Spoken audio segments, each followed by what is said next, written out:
all my life as a guitar player, all my life, all I've ever heard from people is Brazilian rosewood. I've got an E28 Brazilian. I got an E45 Brazilian. I got this made out of Brazilian. I got that made blah, blah, blah, blah, blah, blah, Brazilian.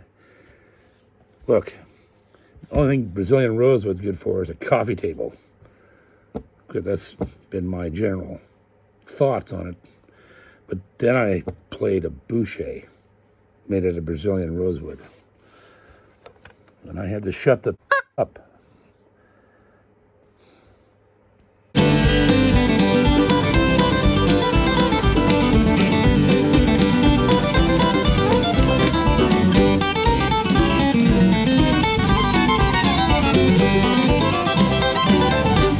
Guitar Stuff with John!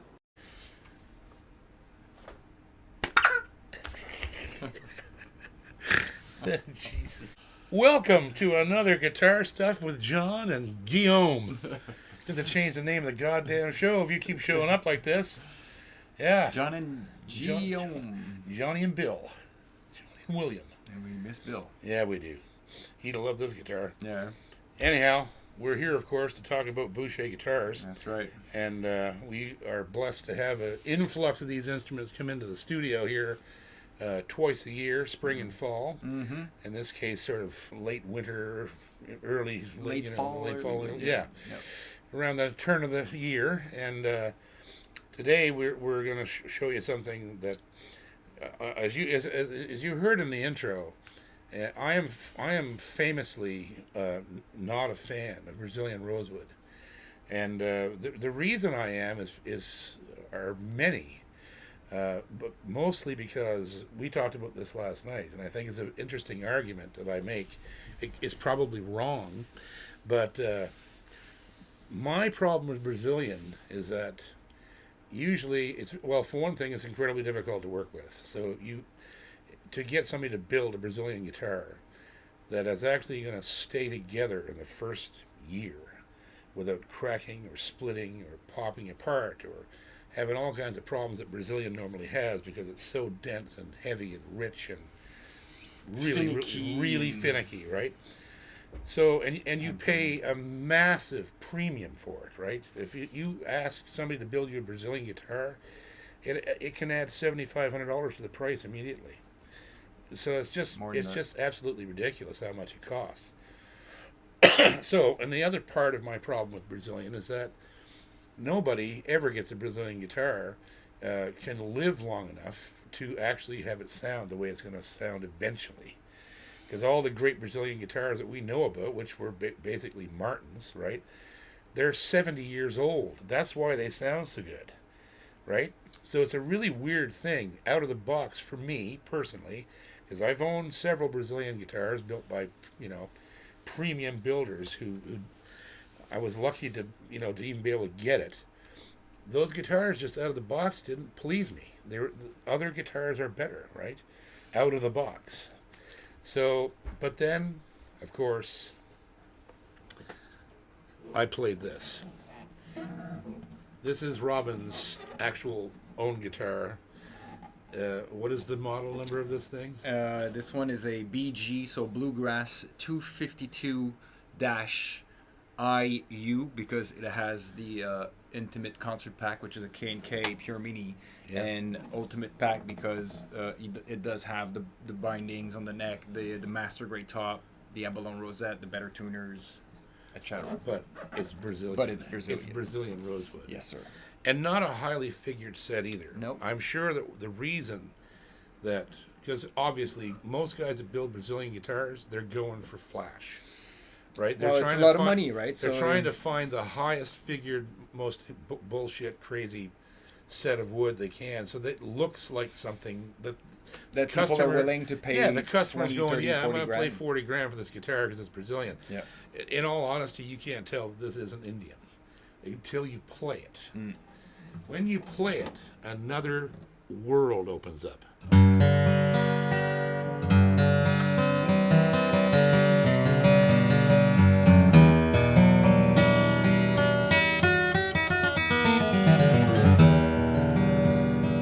It has something that no other Boucher has, and that's heavy midpoint. That's the Brazilian, right? Which will go away in 30 years and become syrup. Syrup. Beautiful syrup, right?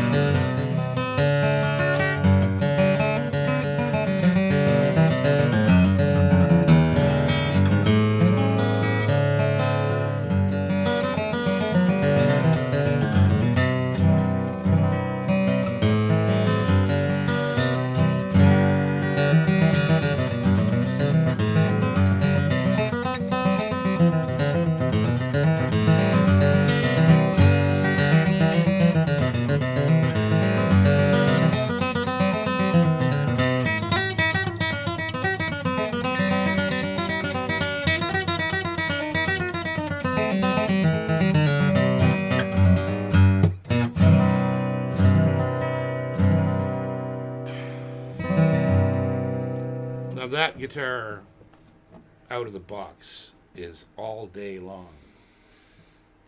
It's just incredible. So once again, Robin has done something, in my opinion, that is virtually impossible to do.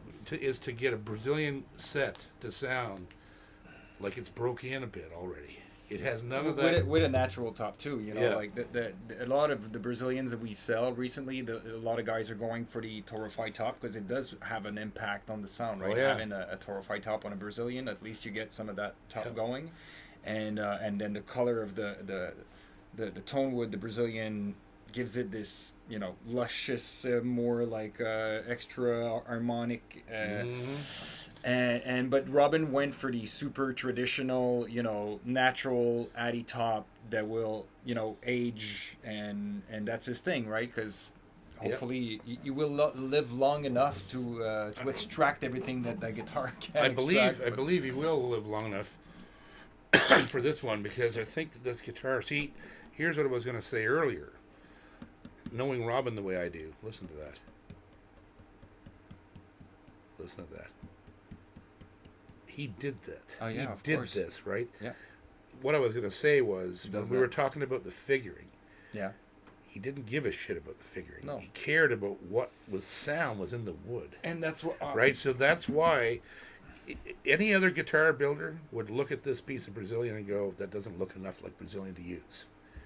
But Robin obviously heard it, put it in the guitar, and he's produced something that like this guitar, in my opinion, playing it sounds like it's already been played for 5 or 10 years.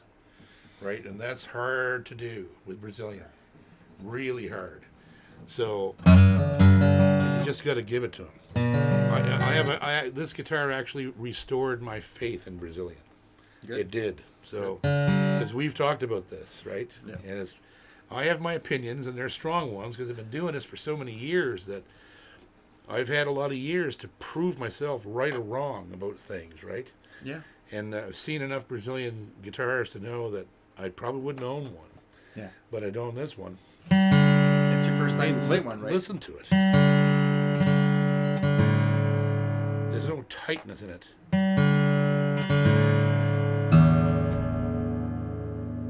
And right now, to have that, you have to pay a big premium. Yeah.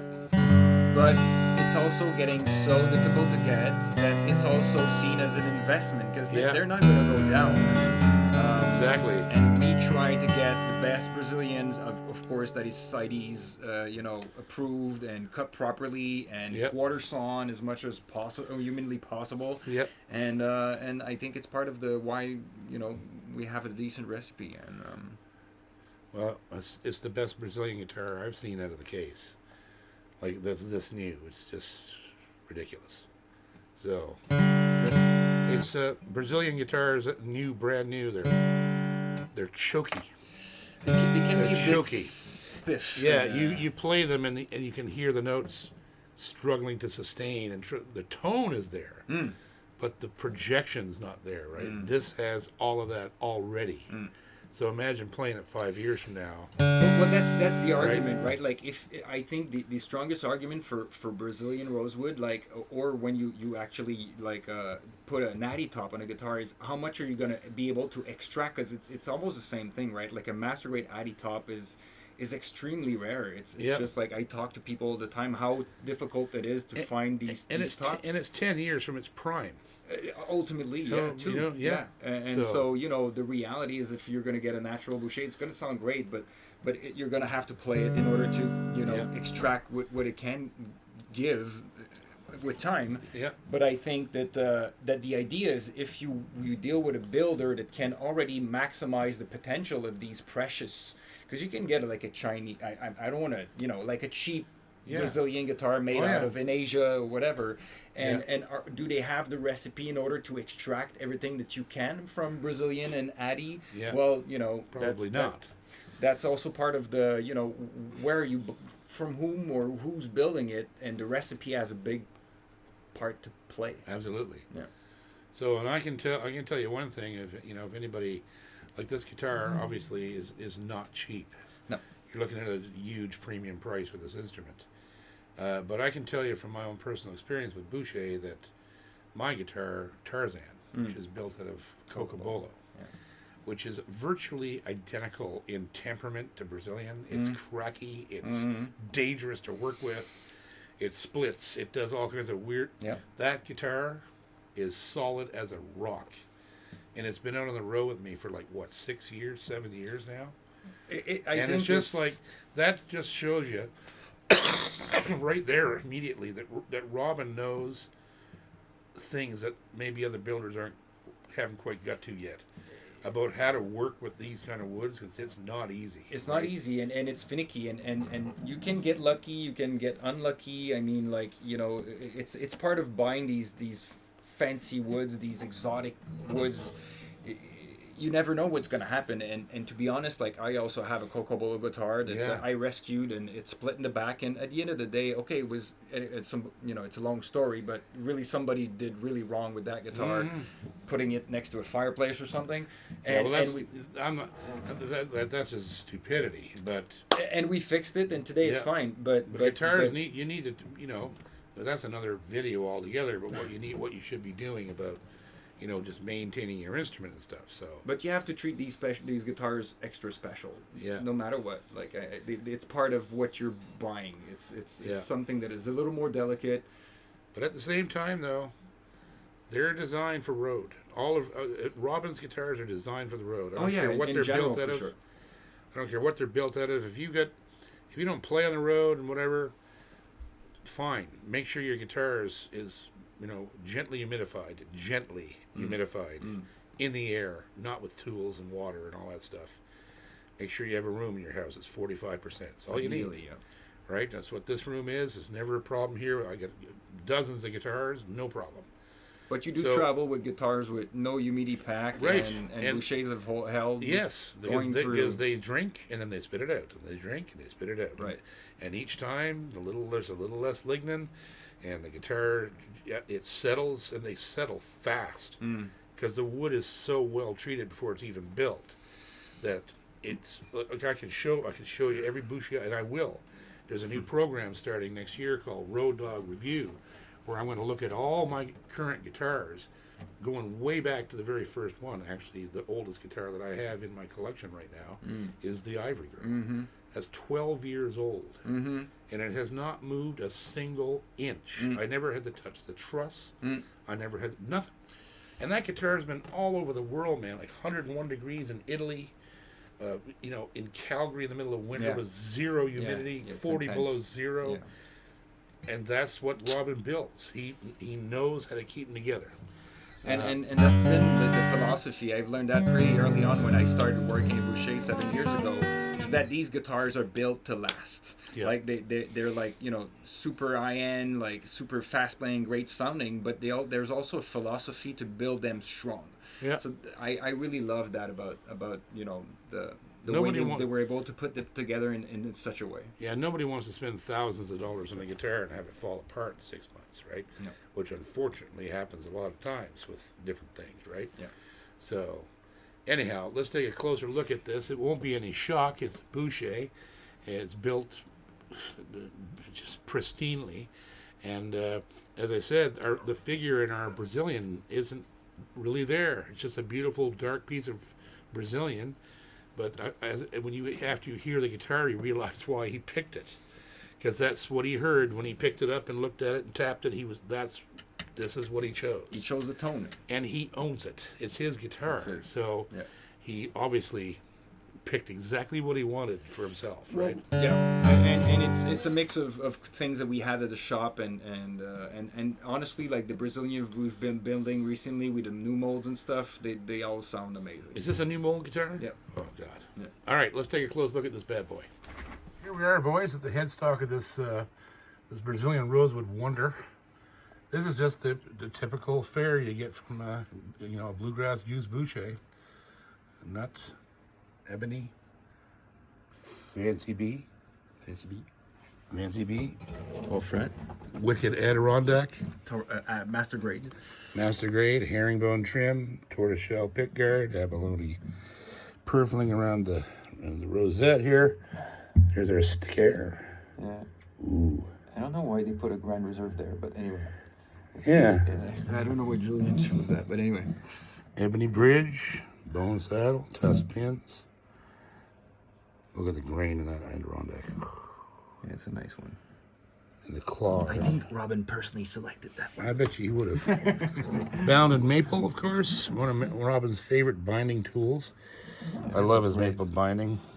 And you can see, when you look at the sides of this guitar more than anywhere else, you can actually see that this is Brazilian. Yeah. You can see the honey in the brown, which is a very distinctive pattern in Brazilian. Look at that. How light honey that is, and it goes way black. And same thing here, the nice plain flame maple strip down the middle. And this grain back here is non-existent. You can't really see It's much. just a black, and that in itself. Well, under the right light, you can see something. Like, right now, it's really not optimal, but it's hard. I looked under every light, but but that also is an aspect of Brazilian, that it's way darker than Indian rosewood, right? Yeah. So he found basically a piece. This whole back is basically heartwood because it's so dark, right? Which is probably why it sounds like a friggin' set of cannons being shot at a brick wall. So look at that. And then there's that nice B too at the heel cap, which is quite unique for the Brazilian rosewood guitars. This is a exclusive in ebony too. Yes, indeed. That's kind of cool. That is cool. Something we do. There's some of that nice Brazilian grain there. You can see. Yeah. Look at that.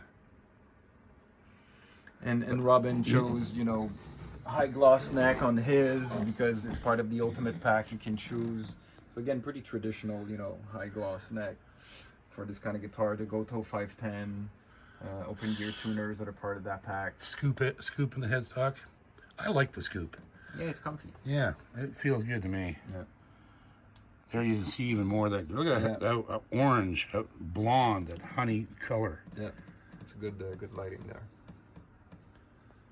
Yeah, this guitar is quite startling in every way.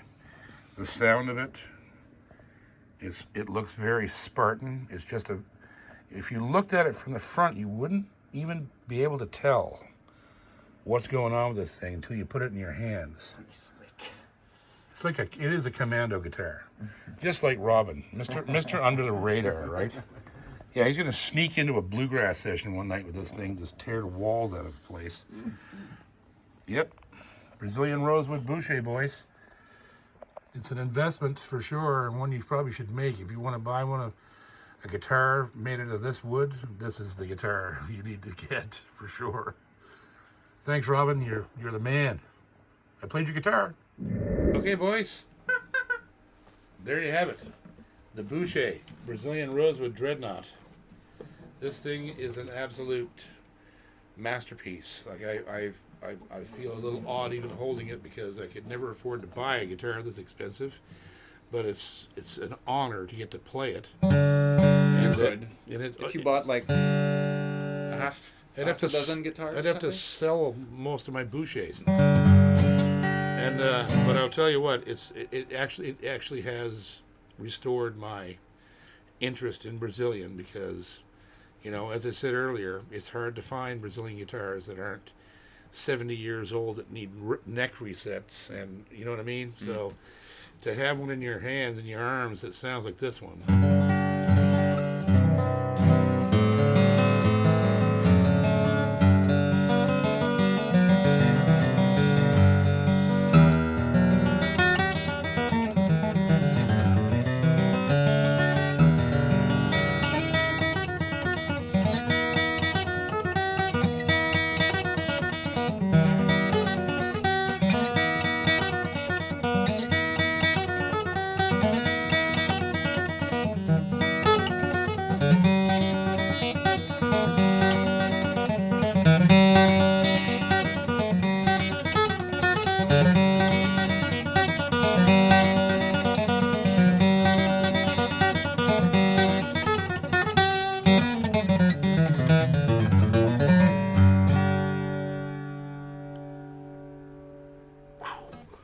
Smoking. Cool, right? Smoking guitar. Yeah.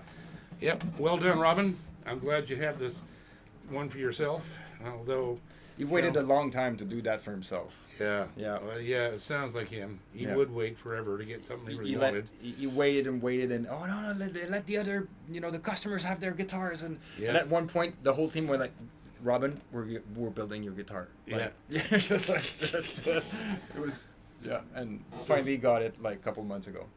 Well, there you go, boys. Yeah. A very, very special instrument, Brazilian rosewood. Hello, Dreadnaught. Robin. Love you, Maestro. This is a beautiful guitar. Kiss it. It's part of the family now. It's staying with us all. So there you go, man. What a great instrument. And if you want a Brazilian instrument, I mean, choose your, honestly, before this, I mean, you guys know me. I don't really pull very many punches. Before I saw this guitar, I would never have advised anyone to buy a Brazilian instrument. I just wouldn't have. But this, if you can get a Boucher Brazilian, do it.